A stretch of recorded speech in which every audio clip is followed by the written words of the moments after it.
প্রজেক্টের নাম তো প্রকৃতি।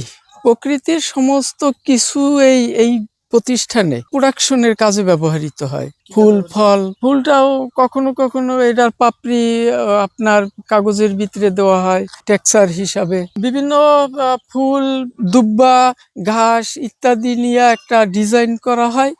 তারপর ওই ডিজাইনটা কাস্টমারের কাছে গেলে তো ওনারা যেটা সিলেক্ট করে ওইটাই।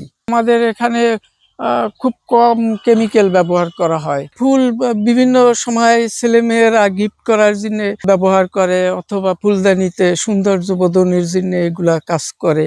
আমাদের উদ্দেশ্য হইলো ফুল লাগাই হইলো এই কারণেই যে বিভিন্ন সময় আমরা আমাদের এই কাগজের ভিতরে ব্যবহার করি কাজের জন্য।